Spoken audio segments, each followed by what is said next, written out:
das regiões turísticas mais importantes do Brasil está no centro de uma disputa judicial. Parte de Paraty, no litoral sul do Rio de Janeiro, foi leiloada, incluindo áreas dentro das ilhas. O Fantástico investiga o que está por trás dessa briga que surpreendeu moradores e mudou o clima de tranquilidade nesse paraíso. É como se o mar pedisse proteção às montanhas para descansar um pouco.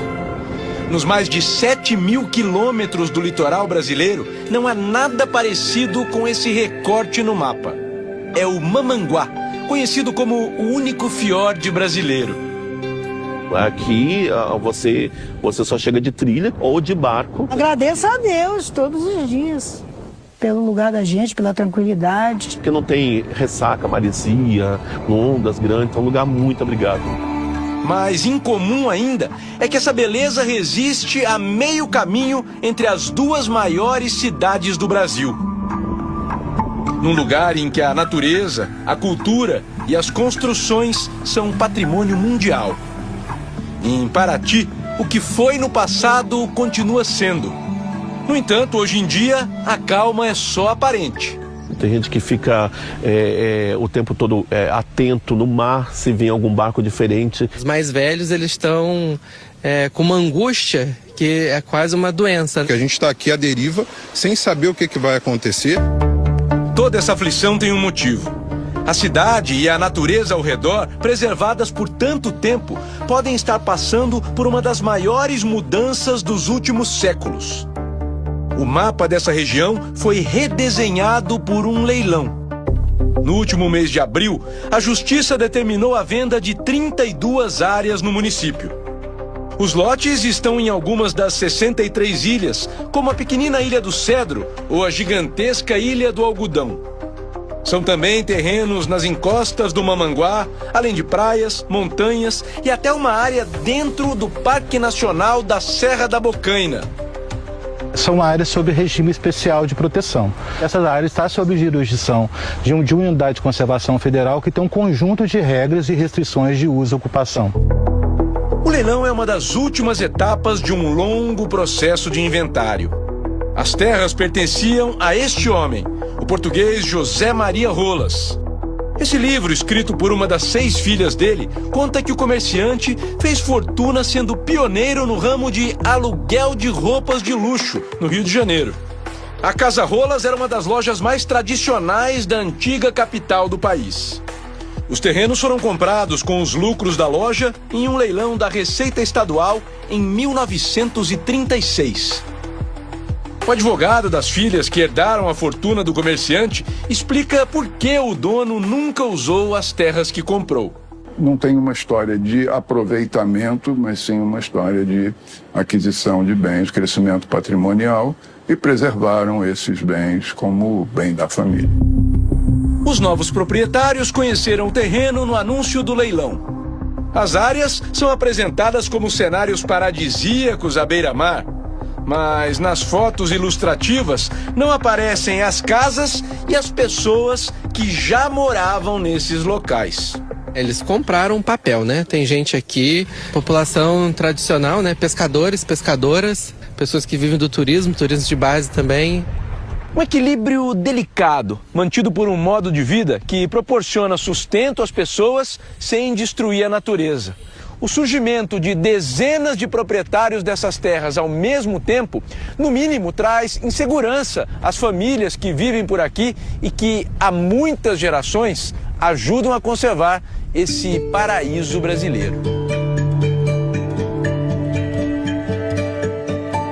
Boa parte das famílias afirma que já morava aqui antes mesmo de José Maria Rolas comprar as terras. Essa comunidade mesmo, ela está datada de mais ou menos umas 200 anos de posse mesmo. É a 7ª geração que está nesse lugar. Então nós temos que lutar para que todos permaneçam aqui. Minha família chegou aqui no começo da construção do Caminho do Ouro. Perto disso, Nelly até que é nova no pedaço. 1912 é a data no documento que ela guarda da época dos avós. Um pagamento de imposto por essas terras no Mamanguá, onde ela mora até hoje. Nelly desconfia que não é exatamente a casa dela que estão querendo. Querem mesmo é a vista da varanda, que ela contempla desde que nasceu. Todo mundo sabe, eu nasci aqui, minha família é daqui, criei meus filhos aqui, minha filha casou, mora aqui. Não, é toda uma vida aqui. As áreas leiloadas incluem terrenos com uma escola pública e 2 igrejas. Os moradores sabem mais ou menos onde ficam as áreas vendidas. Isso porque as certidões são muito antigas e, como era costume, descrevem vagamente o local das propriedades. Nos documentos, são comuns expressões como uma situação de terras, uma sorte de terras, dividindo com quem de direito, ou seja, com qualquer pessoa, ou com Felipe de tal. Mas não há nenhuma dúvida de que a maioria das terras está hoje numa área de proteção ambiental.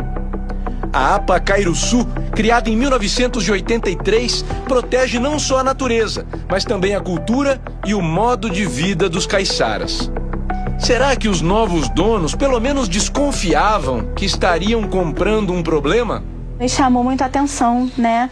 São valores muito pequenos para as áreas muito grandes.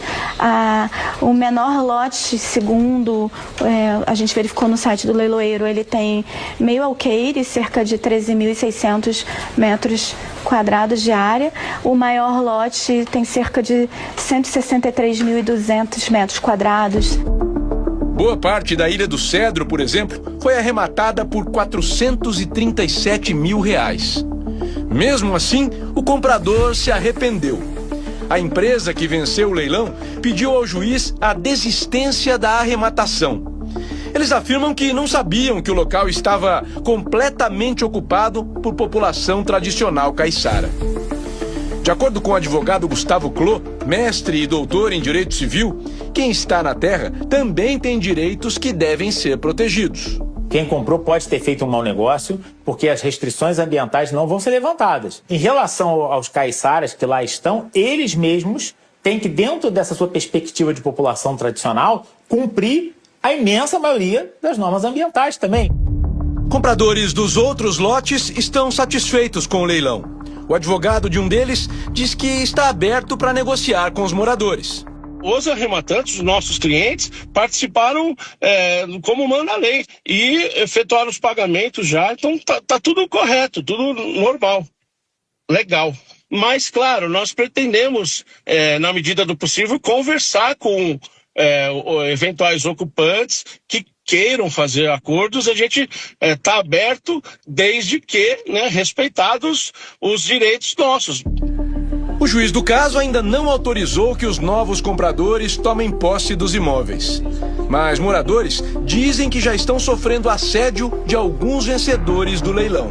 A gente chegando lá, os ditos arrematantes chegaram e já chegaram falando com a prancheta que a área tinha sido arrematada e que eles iam indenizar as pessoas que estivessem lá.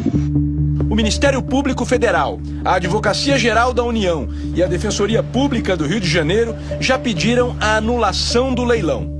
As manifestações vão além do processo e já foram ouvidas nas ruas de Paraty.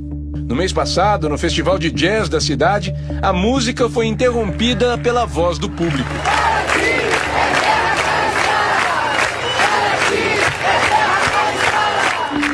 A cidade teme até mesmo perder o título de patrimônio mundial.